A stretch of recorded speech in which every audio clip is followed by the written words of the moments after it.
আরো একবার বলি আমিন। কোরআনুল কারীমের 114টি সূরা, একটি সূরার নাম সূরাতুল আলাক। সূরাতুল আলাক, সূরাতুল আলাকের প্রথম 5টি আয়াত আমি আপনাদের মাঝে তেলাওয়াত করেছি। প্রথম 5টি আয়াতে আল্লাহ পাক ইরশাদ করেন, আল্লাহ পাক বলেন, যদি আমি আমার ভূমিকার দিকে যাই তাহলে আলোচনা দীর্ঘায়ী হয়ে যাবে, আপনাদের প্রধান আকর্ষণ আসতে দেরি হবে, আবেগপূর্ণ মুনাজাত করতে আমাদের সময় লেগে যাবে। এজন্য আর কাল বিলম্ব না করে ভূমিকার দিকে এদিকে সেদিকে না গিয়ে সরাসরি তেলাওয়াতকৃত আয়াত থেকে কিছু জরুরি কথা আমরা শুনবো, আর কিছু দিক নির্দেশনা আমরা শুনবো, এবং এটার উপরে আমলের নিয়তে বসে শুনবো ইনশাআল্লাহ। আল্লাহ পাক আমাদের সবাইকে আমলের তৌফিক দান করেন, আমরা সকলে বলি আমিন। প্রিয় হাজিরিন, 114টি সূরার একটি সূরার নাম সূরাতুল আলাক। সূরাতুল আলাকের প্রথম 5 আয়াত আমি আপনাদের মাঝে তেলাওয়াত করেছি। আল্লাহ পাক কি বলেন? আল্লাহ পাক বলেন, ইকরা বিসমি রাব্বিকাল্লাযী খালাক, খালাকাল ইনসানা মিন আলাক, اقرأ وربك الأكرم الذي علم بالقلم علم الإنسان ما لم يعلم। الله أكبر। হয়নি বড় করে আল্লাহু আকবার। আরো একবার জোরে সরে আওয়াজ দিয়ে আল্লাহু আকবার। এই পৃথিবীর বুকে সর্বপ্রথম মানুষের নাম জোরে বলেন হযরতে আদম। কি নাম? হযরতে, পৃথিবীর সর্বপ্রথম মানুষটার নাম বলেন তো? হযরতে আদম। আর সর্বশ্রেষ্ঠ একজন মানুষ এই পৃথিবীর বুকে আছে, শুরু থেকে শেষ পর্যন্ত সর্বশ্রেষ্ঠ একজন মানুষ আছে, তার নাম মুহাম্মাদুর রাসূল সাল্লাল্লাহু আলাইহি ওয়াসাল্লাম। মুহাম্মাদুর রাসূল সাল্লাল্লাহু আলাইহি ওয়াসাল্লাম।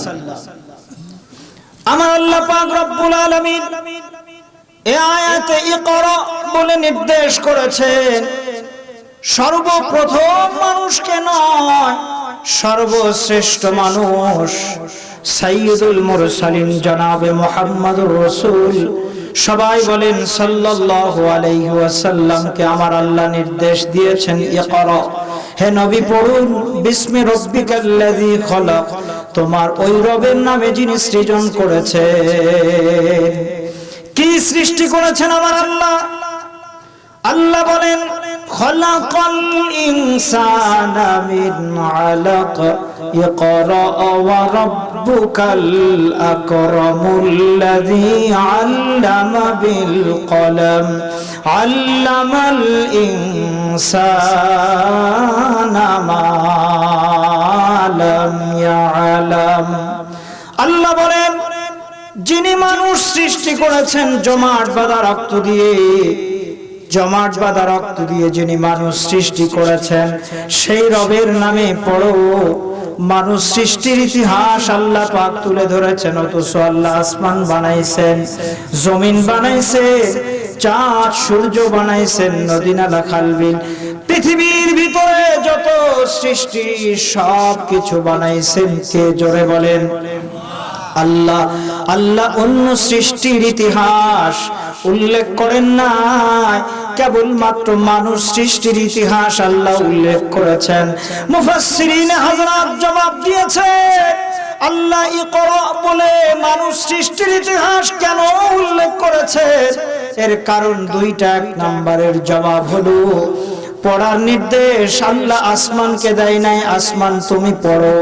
আল্লাহ জমিনকে বলে নাই, জমিন তুমি পড়ো। আল্লাহ চাঁদ সূর্যকে বলে নাই, পড়ার নির্দেশ আল্লাহ দিয়েছেন মানুষকে। এজন্য আল্লাহ বলেন মানুষ সৃষ্টির ইতিহাস উল্লেখ করে বলেন খালাকাল ইনসানা মিন আলাক, হে মানুষ তোমাকে জমাট বাঁধা রক্ত দিয়ে যে আল্লাহ সৃষ্টি করেছেন সেই আল্লাহর নামে পড়ো। আল্লাহু আকবার। পড়ার নির্দেশ যেহেতু আমার আল্লাহ মানুষকে দিয়েছে, যেহেতু আল্লাহ মানুষ সৃষ্টির ইতিহাস উল্লেখ করেছে, 2 নাম্বার জবাব হলো আমার আল্লাহ পাক রব্বুল আলামিন বুঝাতে চাইছেন, ও মানুষ, আসমান সৃষ্টি করেছি মানুষ তোমার জন্য, জমিন বানাইছি তাও তোমার জন্য, চাঁদ সূর্য বানাইছি তাও তোমার জন্য। দুনিয়ার মধ্যে যত সৃষ্টি জীব আছে, যত কিছু আছে, সব কিছু বানাইছি মানুষ তোমার জন্য। আর তোমাকে আমি বড় আদর করে, বড় সমাদর করে, এক ফোঁটা নাপাক বীর্য থেকে রিফাইন করতে করতে স্টাপে স্টাপে আমার কুদরতি বাহিনীর মাধ্যমে তোমাকে মানুষ বানাইছি। শুধু মানুষ বানাইছি এমনি নয়, আমি আল্লাহ পাকের গোলামি করার জন্য। আল্লাহু আকবার, জোরে আওয়াজ করে আল্লাহু আকবার। তোমাকে আমি বানাইছি আমার গোলামি করার জন্য। কিভাবে গোলামি করবি রে মানুষ? ও বেলঘরিয়ার মুসলমান, কিভাবে মানুষ আল্লাহর গোলামি করবে আর আল্লাহ পাকের কাছে তার গোলামি কবুল হয়ে যাবে?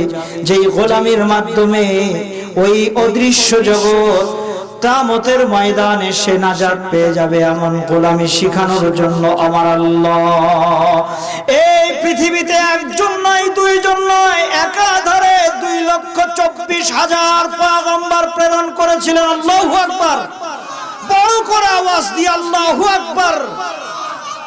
ওই পয়গম্বররা এসে মানুষের দাঁড়ে দাঁড়ে গিয়ে, মানুষের বারে বারে গিয়ে, কোন মানুষের হাত ধরে, কোন মানুষের পায়ে ধরে, কোন মানুষ লাথি মেরেছে, তারপরেও তার কাছে গিয়ে মানুষকে গোলামি শিখাইছে। শিখাই নাই? কোন উম্মতেরা নবীকে হত্যা করেছিল, কোন উম্মতেরা কোন নবীকে করাত দিয়ে চিরে দ্বিখণ্ডিত করে দিয়েছিল। নবীর কোনো দোষ ছিল না, নবী চাইছিল তারা ভালো আমল শিখাবে, তাদেরকে গোলামি শিখাবে, কিন্তু তারা বোঝে নাই। নবীকে হত্যা করেছিল, নবীকে করাত দিয়ে চিরেছিল, এমনকি নবীকে দেশান্তর করে দিয়েছিল। আল্লাহ পাকের গোলামি শেখানোর জন্য আল্লাহ পাক এই পৃথিবীতে একজন নয়, 2 জন নয়, একাধারে 2,24,000 পয়গম্বরকে আল্লাহ পাক এই পৃথিবীতে প্রেরণ করেছিলেন। পয়গম্বরেরা কোনো পাপ করে নাই, কোনো অন্যায় করে নাই, নিষ্পাপ একজন পয়গম্বরকে আল্লাহ পাক এই পৃথিবীর দায়িত্ব দিয়ে মানুষকে বোঝানোর জন্য, আল্লাহ পাকের গোলামি শেখানোর জন্য আল্লাহ পাক প্রেরণ করেছিলেন। এই পৃথিবীতে এক সময় মানুষের সংশোধনের জন্য, মানুষকে সঠিক গোলামি শেখানোর জন্য, মানুষকে ভালো আমল শেখানোর জন্য আমার আল্লাহ পাক রব্বুল আলামিন হযরতে দাউদ আলাইহিস সালাতু ওয়াস সালামকে প্রেরণ করেছিলেন। আর তাকে গাইডলাইন হিসেবে আল্লাহ আসমানে একটা কিতাব নাজিল করেছিলেন, জাবুর।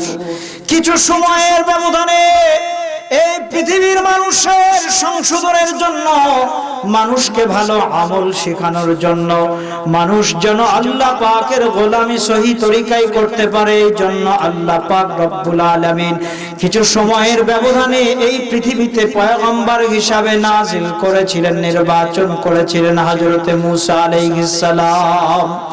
হযরতে মূসা আলাইহিস সালামকে আর তার উপরে যে কিতাব আমার আল্লাহ নাজিল করেছিলেন, সেই কিতাব, সেই গাইডলাইনটির নাম হলো তাওরাত নামের একটা কিতাব। এই তাওরাত নামের কিতাব দিয়ে আল্লাহর নবী হযরতে মূসা মানুষের সংশোধন করেছে, মানুষকে গোলামি শিখাইছে, মানুষকে ভালো আমল শিখাইছেন। কিছু সময়ের ব্যবধানে এই পৃথিবীর মানুষদেরকে সহি আমল শেখানোর জন্য, গোলামি শেখানোর জন্য আমার আল্লাহ পাক রব্বুল আলামিন এই পৃথিবীর একজন মানুষকে পয়গম্বর নিযুক্ত করলেন, নাম হলো হযরতে ঈসা আলাইহিস সালাম। আর তাকে আল্লাহ পাক আসমানি গ্রন্থ হিসাবে, গাইডলাইন হিসাবে আমার আল্লাহ পাক আসমানের একটা কিতাব দান করলেন, তার নাম হলো ইনজিল। কি নাম? জোরে বলে। এই পৃথিবীর সকল মানুষকে আল্লাহ পাক পৃথিবীর কালো গোড়ো সাদা কালো, লম্বা বেঠে, ধনী গরিব, আমেরিকার নয়, চীন জাপান জার্মানের নয়, বাংলার নয়, গোটা পৃথিবীর মানুষদেরকে ভালো আমল শেখানোর জন্য, গোটা পৃথিবীর মানুষ কিভাবে আল্লাহ পাকের সহি তরিকায় গোলামি করতে পারে, গোলামি শেখানোর জন্য আমার আল্লাহ পাক রব্বুল আলামিন পৃথিবীর বুকে সর্বশ্রেষ্ঠ একজন মানুষকে নির্বাচন করলেন। ওই মানুষটি ছিল কুরাইশ বংশ থেকে, নাম হলো হযরতে মুহাম্মদুর রাসূল সাল্লাল্লাহু আলাইহি ওয়াসাল্লাম। আল্লাহু আকবার।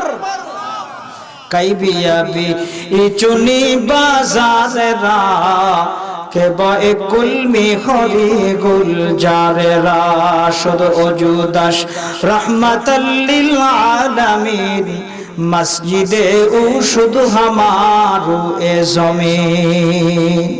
এই পৃথিবীর সমস্ত মানুষকে বোঝানোর জন্য, গোলামি সহি তরিকায় শিখানোর জন্য আমার আল্লাহ পাক রব্বুল আলামিন মুহাম্মদুর রাসূল কুরাইশ বংশ থেকে নির্বাচন করলেন।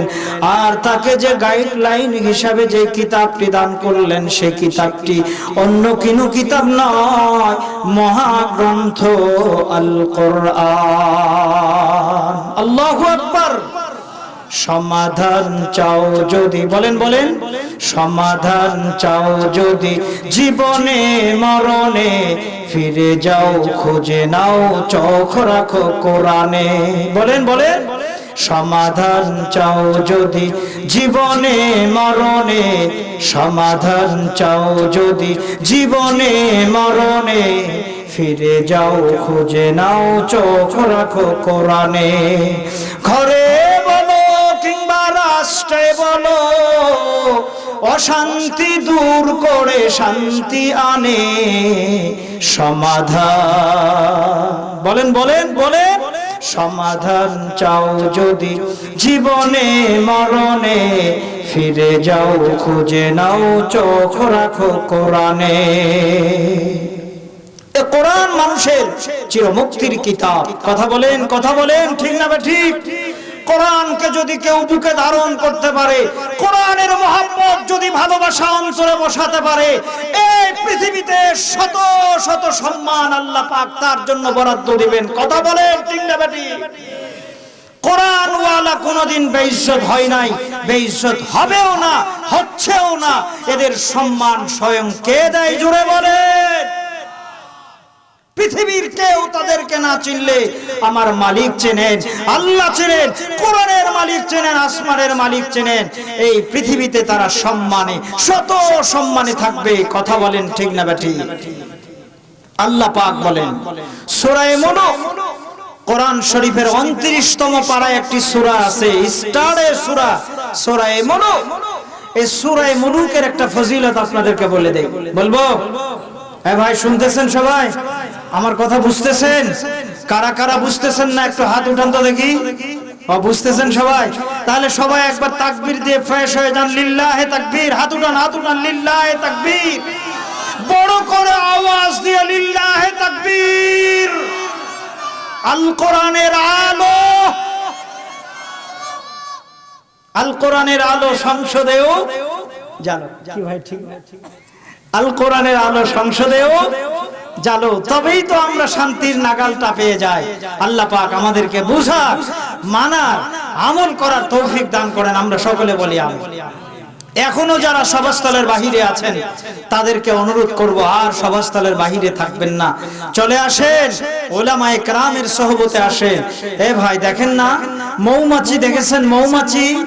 ও মৌমাছি কষ্ট করে একটি ফুলের উপরে যায়, কাঁটার খোঁচা খায়, আরেকটি ফুলের উপরে যায়, আরেকটা কাঁটার খোঁচা খায়। এভাবে কষ্ট করে রোদ বাতাস ঠান্ডা উপেক্ষা করে এক ফুল থেকে আরেক ফুলে যায়, আরেক ফুল থেকে আরেক ফুলে যায়, মধু সংগ্রহ করে নিয়ে আসে। আর মধু সংগ্রহ করে নিয়ে এসে ওটা মধুটা সে সংরক্ষণ করে তোমার মতো মানুষের জন্য এ মানুষের জন্য সে মধু সংগ্রহ করেছে কষ্ট করে। আপনি যদি কষ্ট করে এখানে না আসেন, আপনার ঈমান চাঙ্গা হবে না, ঈমান মজবুত হবে না।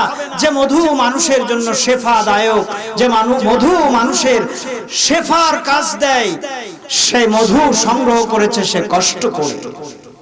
আপনাকেও এখানে আসতে হবে, কষ্ট করে বসতে হবে। অনেক ভাই হয়তো বলবে আমরা এখানে যে কি করব, আমাদের মাইকের আওয়াজ তো চলে আসতেছে। এ ভাই বলেন তো, মুরগি অনেকগুলো ডিম পাড়ে কিনা? পারে কি পারে না? অনেকগুলো ডিম পাড়ে, কিন্তু সব ডিম থেকে কি বাচ্চা হয়? ওই ডিম থেকেই কেবল বাচ্চা হয় যে ডিম মুরগির ডানার তায়ের নিচে থাকে। কথা বলেন ঠিক না ঠিক? সেই ডিম থেকে কেবল বাচ্চা হবে, ও বাচ্চা থেকে মুরগির ডিম হবে, দুনিয়াতে মুরগির আবাদ হবে। ও ডিম থেকে হবে যে ডিম মুরগির ডানার নিচে কিছুদিন অবস্থান করবে। উলামায়ে কেরামের তত্ত্বাবধানে যদি আপনার জীবনটা পরিচালিত করতে পারেন, মরতে দেরি হবে, কবরে জান্নাতের বিছানা বিছাইতে দেরি হবে না। জোরে বলেন ঠিক না ঠিক? উলামায়ে কেরামের সোহবতে আসতে হবে। লুকমানে হাকিম একদিন তার সন্তানকে বলেছিল, আপনি আপনার সন্তানকে বলেন এই কথাগুলো, বলতে হবে। লুকমানে হাকিম বলেছিল, বাবা উলামায়ে কেরামের কাছে যাবে, উলামায়ে কেরামের খেদমতে বেশি বেশি যাবে, কারণ তাদের কাছে কিছু জ্ঞান ও হিকমত আছে, যে জ্ঞান ও হিকমতের নূরের দ্বারা তোমার দিলটা চাঙ্গা হয়ে যাবে, দিল ভালো হয়ে যাবে। উলামাদের সংস্রবে গেলে তোমার দিলের নূর, ঈমানের নূর বাড়তে থাকবে। আমি এটা গড়ে কথা বলি নাই। রাসূলের একজন জলিলে কদর সাহাবী হযরতে হানজালা, কি নাম? হযরতে হানজালা। হযরতে হানজালা একদিন চলে গেলেন রাসূলের দরবারে, দৌড়াইতে দৌড়াইতে যাচ্ছেন, আর মুখে একটি আওয়াজ, নাফাকা হানজালা, নাফাকা হানজালা। কি আওয়াজ? নাফাকা হানজালা। বাংলা অর্থ হলো হানজালা আজকে মুনাফিক হয়ে গেছে, হানজালা আজকে মুনাফিক হয়ে গেছে। বিশ্ব নবী সরকার দু আলমের কাছে গিয়ে বলছেন, ইয়া রাসূলুল্লাহ, নাফাকা হানজালা, আপনার সাহাবী হানজালা তো আজকে মুনাফিক হয়ে গেছে। রাসূল করিম সাল্লাল্লাহু আলাইহি ওয়াসাল্লাম বলছেন, হানজালা কেন তুমি মুনাফিক হয়ে গেছো? কিভাবে তুমি মুনাফিক হয়ে গেছো বলো না। হযরতে হানজালা বলছেন, আপনার কাছে যখন থাকি, জান্নাতের কথা শুনি, জাহান্নামের কথা শুনি, আল্লাহর বড়ত্বের কথা শুনি, রাসূলের মাহাত্ম্যের কথা যখন শুনি, তখন আমার দিলটা পরিষ্কার থাকে, যেন জান্নাত দেখছি জাহান্নাম দেখছি। কিন্তু যখন পরিবারের কাছে চলে যায়,